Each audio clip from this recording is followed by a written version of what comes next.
kabiyahe.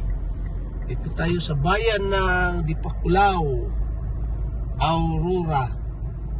Ang oras natin ay 9:14 ng umaga. Samahan ninyo kami mga kabiyahe. Pauwi tayo ng Alabang. At medyo makulimlim ang panahon ngayon. Kaya sama lang muna kayo mga kabiyahe. Ayan o. Sinundan natin tong mga malalaking gulong.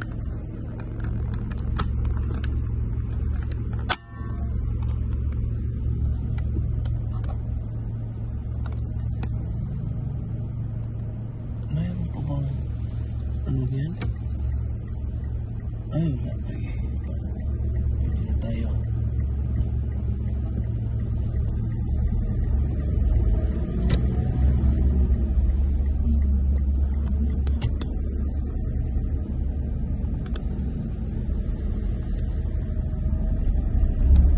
Sama lang muna kayo mga kabiyahe.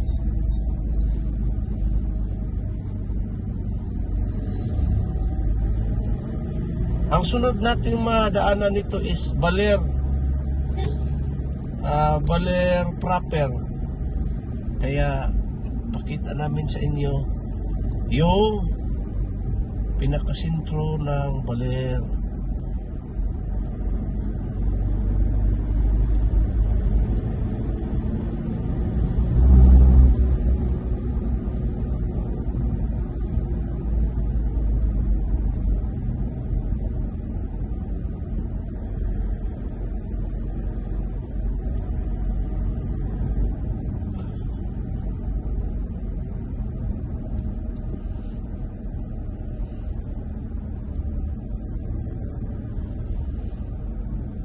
Maganda yung kalsada nila dito mga kabiyahe.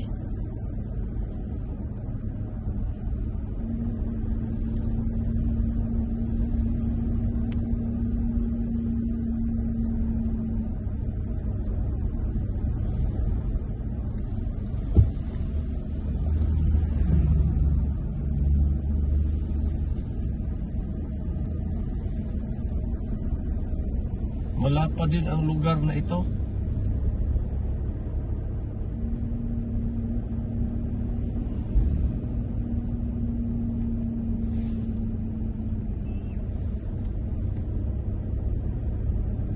Lipit School.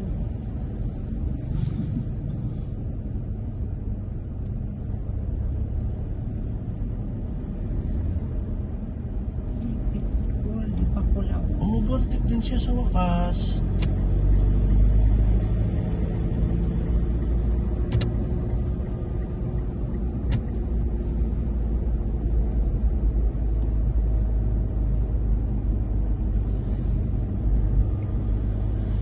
Kalsada dito mga kabiyahe parang pinalansa.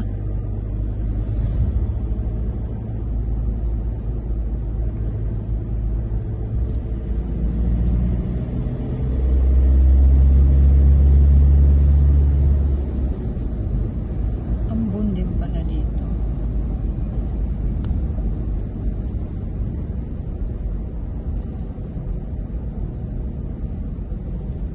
Basa pa yung kalsada mga kabiyahe kasi kanina umuulan.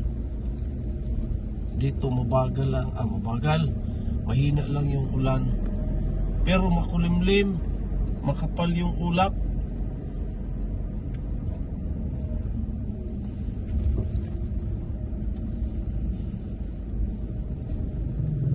Para siyang gusto nang umiyak mga kabiyahe. Dito na tayo sa ano to, La Reserva ng Welcome Barangay Ipil. Barangay Ipil pala. Purok Port. Barangay Ipil Dipakulaw.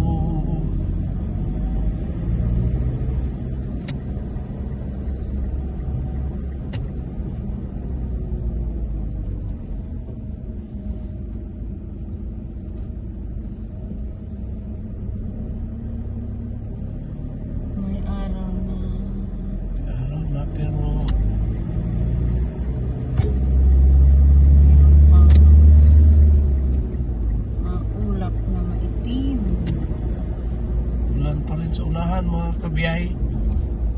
Ayan o, kung makita ninyo mga kabiyahe, may arko sila dito na welcome Baler. Yan o. Pero mayroon silang arko doon na ginawa ngayon bago, malaki talaga yon mga kabiyahe. Dahil yung dati, maliit lang din. Kasi liit lang din yan na arko doon sa kabila. Doon sa may LTO. Pag galing ka ng San Luis. Kaso lang, nasira kasi sinabitan ng malaking truck. Dinawarak, giniba na lang nila. Ngayon mga kabiyahe, madaanan natin yon. Ano na siya? Malapit na matapos. Pero ginagawa pa rin. Kaso lang, malapit na nga matapos. Kaya, yan. Maganda na. Maganda na at mas malaki na yon. Orelco, ito yung pinakameral ko dito nila mga kabiyahe. Ayan yung pinaka-opisina oh.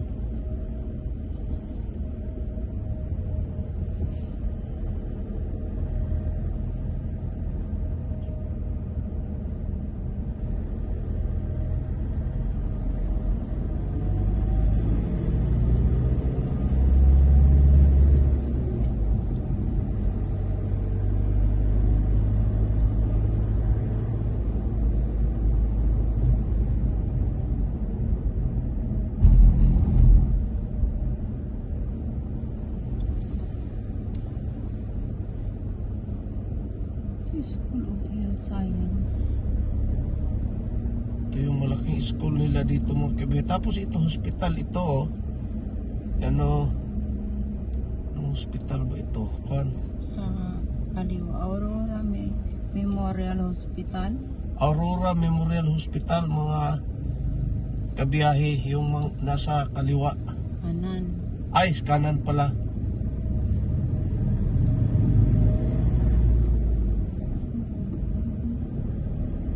Ano na lang to, mga 8 kilometers yata, Baler na.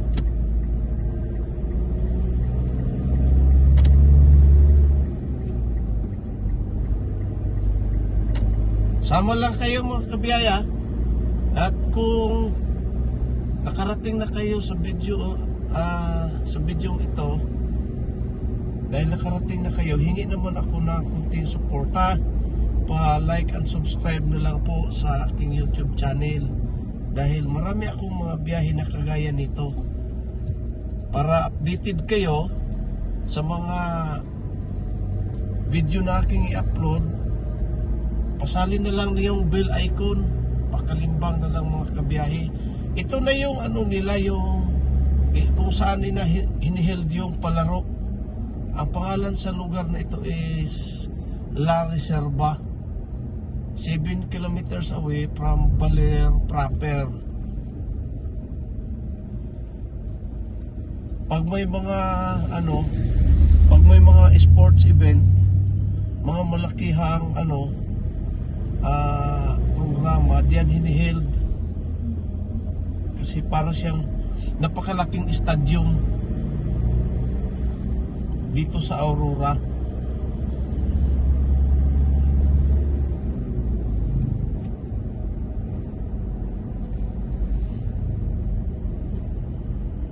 Abunda sila dito mga kabiyahe sa yung pako.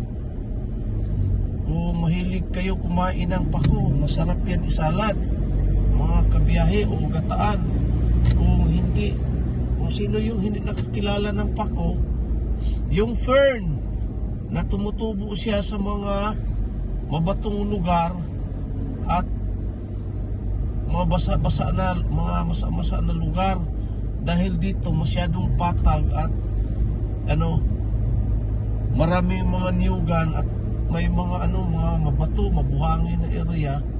Kaya ang lapad ng mga lugar dito na tinutubuan ng mga fern, kabilaan yan mga kabiyahe oh. Makikita naman sa video.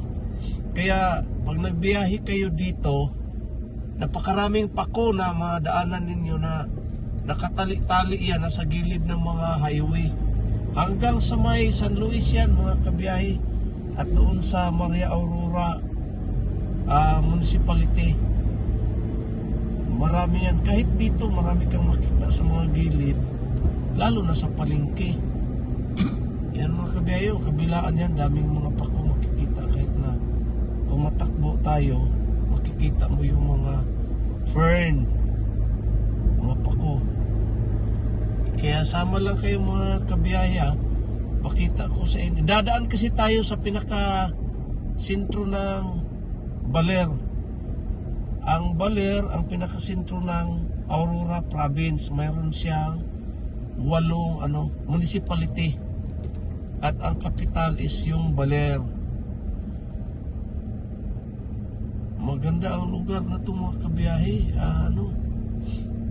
Alaga ka ng mga hayop. Ayun yung ilalim ng niyugan, abunda sa damo. At may mga baka. May niyugan ka pa, may gulayan ka pa, mayroon ka pang mga alagang mayroon ka pang mga alagang mga baka. Hindi lang baka din pwede, pati mga kambing pwede. Pwede manok.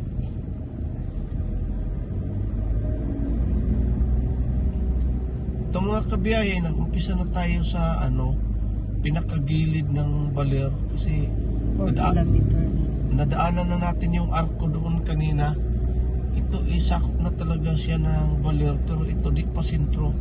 Paglampas natin doon sa may mahabang tulay, yun, na yan, sentro na ng Baler.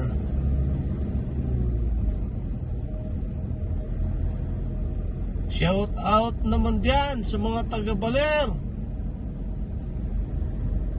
Pa-subscribe na lang po sa aking YouTube channel. Ang makikita ninyo doon, puro biyahe, puro takbo sa kalsada. Medyo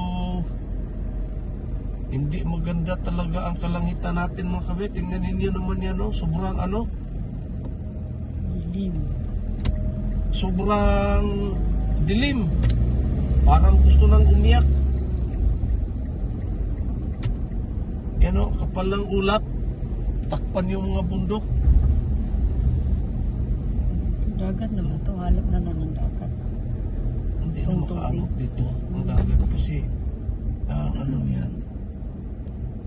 Maliban siguro pag high tide. Sino sa unan? Dagat.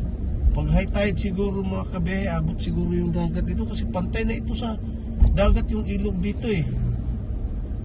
Kaso lang pag may baha galing sa bundok, yung dagat nila malabo, parang gatas. Sa unahan yan mga kabiyahe, doon sa may Sabang, yung nandoon yung mga resort, nandoon yung surfing area ng Baler.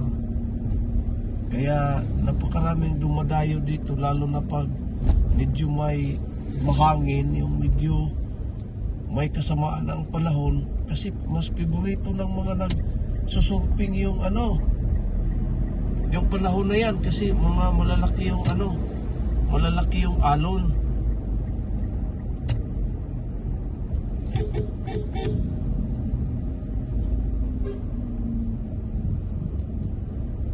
Pako sila yun. Daming pako mga kabiyahe yun. Nadaanan natin.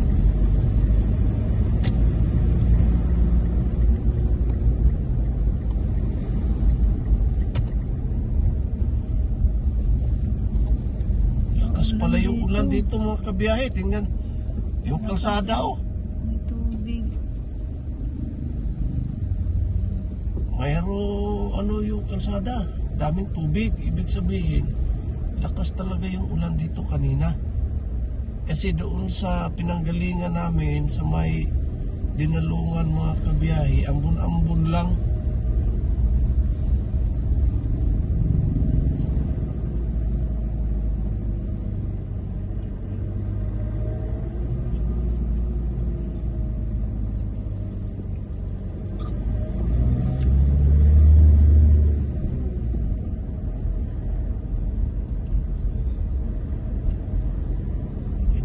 Papasok na tayo sa sentro mismo ng bayan ng Baler mga kabiyahe ha.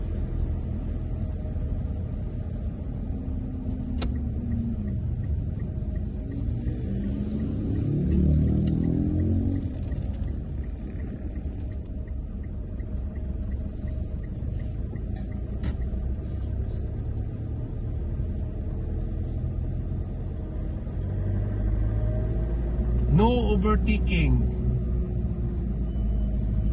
Walang naka-signage na no overtaking mga kabiyahe, pero kung makita mo yung mahaba na dilaw sa kalsada, mahabang dilaw na guhit, kabilaan, ano yan, ang ibig sabihin na alala yan sa lahat ng mga motorista na hindi ka talaga pwede mag-overtake doon. Ito pwede na to dahil puti-puti na latang-latang. Pero pag dilaw na mahaba ang linya, di pwede mga kabiyahe ito. Balik na naman tayo sa dilaw.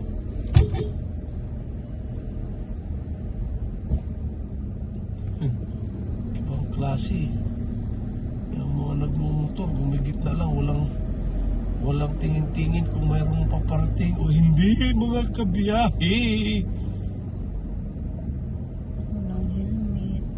Yun ang napapansin ko dito kahit sa mga ibang part sa lugar na ito. Kaya pag dito kayo mga kabiyahe, ingat lang kayo, lalo na pag nandoon na sa mga national road, yung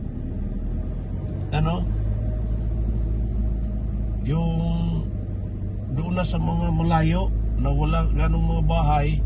Ang napapansin ko lang talaga pag may mga crossing, may mga intersection, kadalasan sa mga nagtra-tricycle at yung mga nagmumotor, diretso lang yan, di tumitingin na nakarami na ako mga kabiyahe. Diretso lang sila pasok sa kalsada, kung sobrang bilis mo, masapul mo talaga sila. Kaya pag dito kayo magmamaniho mga kabiyahe, medyo ingat-ingat lang po. Ito, dito na tayo sa malapit na tayo sa talaga, gitna. Alam niyo yung gitna mga kabiyahe, kung sa tao pa, pusod ng Baler.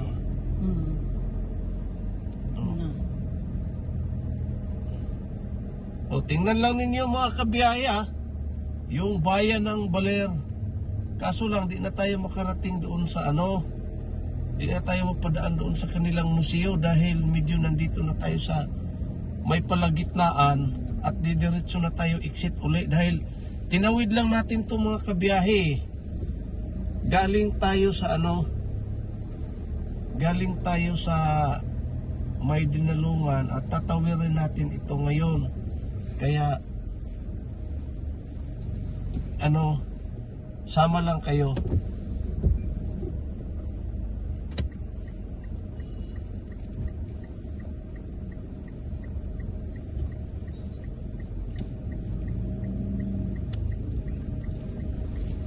Ito na yung kanilang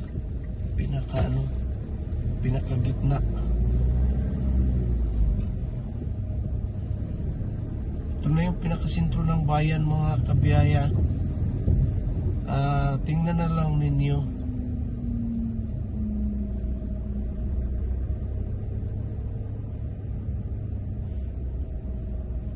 To mga kabiyaya, medyo ang mga bilihin dito medyo may kamahalan din. Kasi tourist destination itong lugar na ito mga kabiyahe. Mayroon silang dito 8 area na pwede mong pasyalan pag pumupunta ka dito. Yun sa nakasulat doon at nakatala sa kanilang yung tourism office. 8 area. Yan. Dadaan lang tayo dito sa Bais Baler Adventist Elementary School, Bais.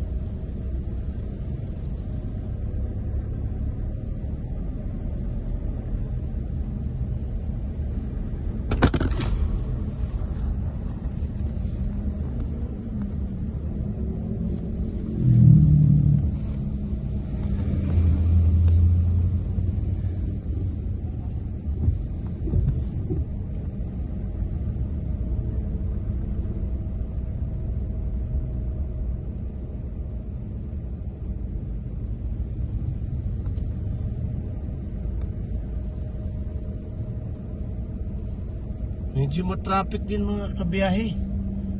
Pero ano naman siya, mumabol naman. Kasi tuloy-tuloy lang, kaso lang mabagal. Sama lang muna kayo mga kabiyahe ha. Malapit na tayong mag-exit hanggang doon sa may LTO yung exita natin.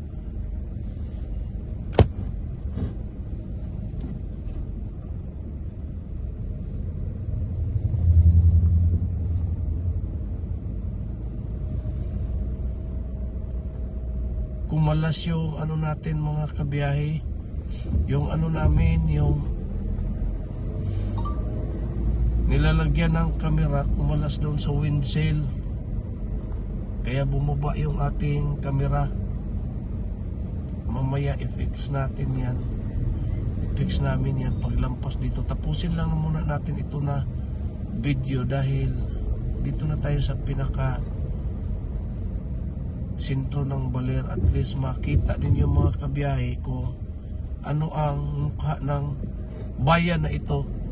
Pag ikaw ay mamasyal dito, makita mo yung area sa pinaka main road. Itong dinaan natin mga kabiyahe, ano to, national road ito.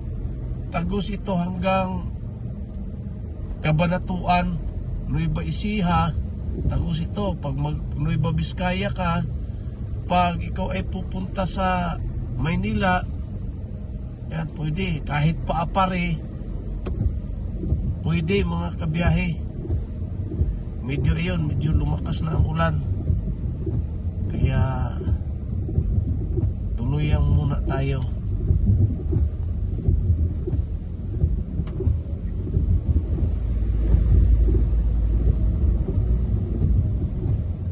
Medyo lumakas na ang ulan, matraffic pa. Yan yung DTI nila, bandang kanan. Dito naman sa kaliwa yung Capitol.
Yan mga kabiyaya, malapit na tayo sa exit. Ang pinaka-exit nito, yung pinakadulo mga kabiyaya, is LTO. Pag kayo ay galing ng Maynila at papasok kayo sa Baler, ang una ninyong madaanan, LTO, yung Land Transportation Office. Ay, napinturahan. Ay, akala ko. Kaya yun ang palatandaan mga kabiyahe. At doon sa doon sa LTO na yun, nandoon din yung nandoon din yung arko na ginagawa ngayon.